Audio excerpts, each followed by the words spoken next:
Book number 2. આ book બે ભાગમાં વહેંચાયેલી છે, જેમાંથી આ ભાગ બીજો છે. આ બુકના લેખક સુરેશ અગ્રવાલ અને publisher association four research and training in basic science education Nagpur.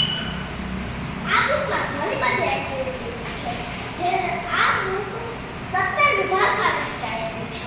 આ બુકમાંથી 100 કરતાં પણ વધારે સાયન્સ એક્ટિવિટીઝ છે, જેમ કે કેન્ડલ, એગ, લેટેન્સી, સફેદ, human body, sound, light, simple machine, grid, gravity, force. તો ચાલો આજે આપણે તેમાંથી એક પ્રવૃત્તિ કરીએ.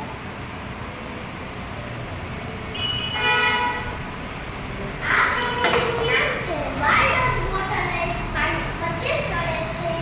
તો ચાલો આ પ્રવૃત્તિ કરવા માટે આપણે સૌપ્રથમ એક પ્લેટ લીધું છે. પ્લેટ ઉપર આપણે એક મીણબત્તી રાખીશું. મીણબત્તી રાખીને આપણે તેમાં ફરતી વોટર રાખીશું.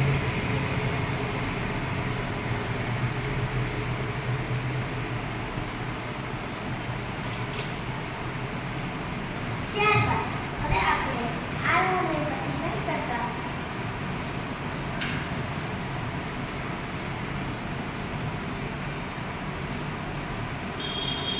હવે થોડીક વાર મીણબત્તીને રાખશું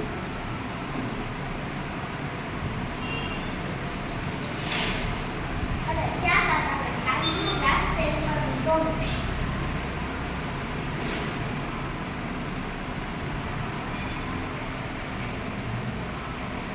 જે મીણબત્તી ઓલવાય છે તે પાણીનું સ્તર ઊંચું આવે છે. તો તમને હવે પ્રશ્ન થશે કે આ કેવી રીતે હશે? જ્યારે આપણે મીણબત્તીને કાચના ગ્લાસ ઉપર જોશું ત્યારે તેની અંદરની હવા ગરમ થશે, એટલે કે